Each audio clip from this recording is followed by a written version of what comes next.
Our next topic is on stock transactions. But first, let's discuss some key terms of stock. Authorized stock is the amount of stock shares that the company can issue or sell to the public. Issued stock are the actual shares that have been sold. For example, the company may be authorized to issue 2 million shares of stock, but they might only issue 500,000. Companies will hold on to some of their authorized stock for future ventures in case they need money to build a new factory or conduct additional research in the future. The market price of the stock is the amount that the share is currently selling for. This changes constantly as investors are continuously buying and selling shares. Share prices change because of supply and demand. If more people want to buy a stock than sell it, then the price moves up. On the other hand, if more people want to sell a stock than buy it, there would be a greater supply than demand and the price would fall. Also, economic conditions affect stock prices. For example, during the COVID crisis, many market prices fell, with only a few that went up. The par or stated value can get a little confusing. However, we will talk about this throughout the chapter, and hopefully in a few minutes from now, it won't sound so confusing. The par or stated value is the amount assigned to each share when it's authorized or by the directors. State law dictates whether there is a par value or not.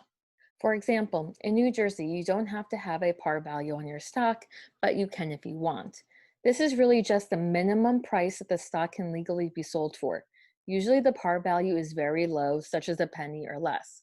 For example, the par value for Apple shares is 0.00015, not even a penny. And the par value for Amazon shares is 1 penny. When investing in stock, the par value makes no difference and it won't affect the market price. We bring this up though because it does make a difference in our journal entries. So accountants do need to be aware of the par or stated value. Lastly is no par stock. This is when stock is not assigned a value per share by the corporate charter. Most of our examples will have stock that has a par value, but once again, this is only relevant for us accountants, not for investors. We're going to look at stockholders' equity in more detail later in the chapter, but this is just a quick overview while we discuss stocks. In Accounting 1, we learned about owner's equity, which is the amount the owner has invested in the company. When dealing with corporations, we call owner's equity stockholders' equity. Stockholders' equity is comprised of two main parts. First, it is comprised of retained earnings. Just as the name states, it is the company's earnings that remain with the business. It is the net income less any dividends that have been passed out. The more the company earns, the more its retained earnings will increase. Stockholders' equity is also comprised of paid-in capital. This is the amount that was paid in to the company to be a shareholder. Paid-in capital consists of common stock. It also consists of preferred stock, which we will discuss after this topic. What A and B means here is that the stock accounts called common stock and preferred stock are for the par value, as you can see the parentheses below the name. The amount that was given above the par value is called paid-in capital. These are all credit accounts. This sounds confusing, but as we do the journal entries, it will start to make more sense. So let's go over that now. I'm a very step-oriented person, so I like to show you how to journalize using steps. When issuing stock, there are only 3 steps. The first step is to journalize the cash amount received. It is the total the company is receiving for selling the stock. It should be for the market price. When the company receives cash, do you remember if that's a debit or a credit? It would be a debit. Remember that debits increase asset accounts. The second step is to journalize the stock amount given out at par value or the stated value. In the previous slide, I stated that the stock accounts are for the par value and that those were all credit accounts. We credit the common stock account for the amount of the par value. We are not done yet though, because these numbers probably do not match. The amount the company received was probably much, much more than what the par value is. Remember, the par value is sometimes only a penny. Debits and credits need to equal. The final step is to journalize the difference between the market price and par value to the paid-in capital account. You will credit paid-in capital for the difference of the two numbers. For example, the par value of Amazon is 1 penny. If Amazon issues 1 share of stock, the current market price is over $3,000. Wow, this is as of August 2020. I just looked that up and I can't believe how much it has increased during COVID. Anyways, the cash amount that Amazon is receiving is $3,000. The amount that gets journalized to the common stock account would be the par value of 1 penny. The difference would go to the paid-in capital account, which would be $2,999.99. When a stock has no par value or no stated value, then you would not have the paid-in capital account. You would use the full cash amount for cash and the same full amount for common stock. It would only be the first 2 entries, and they would be for the same amount. Let's practice making a few of these journal entries. You can also pause this video and try the problems on your own first because it will help you learn better. Number 1, Redco issues 19,000 shares of its common stock for $152,000 cash on February 20th.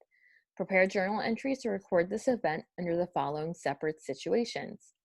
Part A, the stock has a $2 par value. Our first step is to journalize a debit to cash for the full amount it was sold for. We put cash in the debit spot. How much is the company receiving in total for selling all these shares? It would be $152,000. This is listed in the top. Redco issues 19,000 shares of its common stock for $152,000 cash. What is step 2? It would be to credit common stock for the amount of the par value. How much is the par value? It is $2 per share. Do not make the mistake of just putting $2 on this line because there is more than 1 share. It's $2 per share. How many shares are there? There are 19,000 shares being issued. You would multiply $2 by the 19,000 shares. You would arrive at $38,000. The final step is to credit paid-in capital for the difference. You can just subtract $38,000 from $152,000. What amount do you get? You should get $114,000. See, this isn't so bad. Just follow the 3 steps. Part B, the company has neither par nor stated value. In this case, there is no par value, which makes this journal entry a little easier. We still follow the first 2 steps. First, journalize the amount of cash being received. How much cash is received? $152,000. Next, we credit common stock. But we don't do it for the par value because there is no par value. How much do you think we credit the account for? It would be the full $152,000. Part C, the stock has a $5 stated value. This is done very similar to Part A. If you haven't already, you really should pause this video now and try this on your own, then unpause to see if you are correct or not. What is the first step? Debit cash.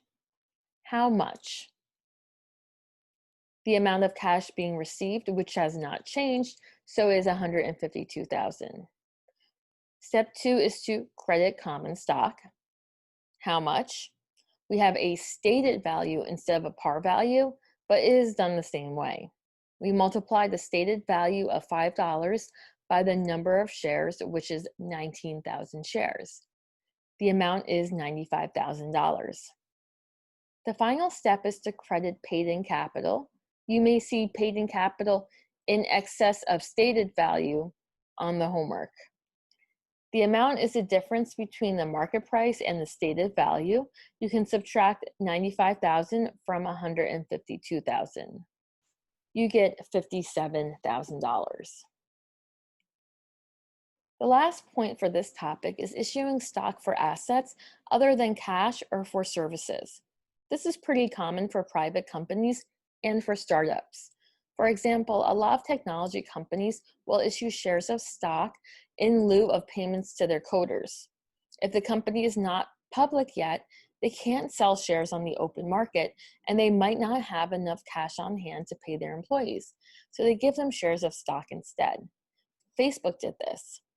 We will look at transactions where stock is issued in exchange for another asset, such as a building, car, or piece of equipment. Since the stock is probably not public yet, we do not have a market price. Instead, we will use the market value of the asset being traded.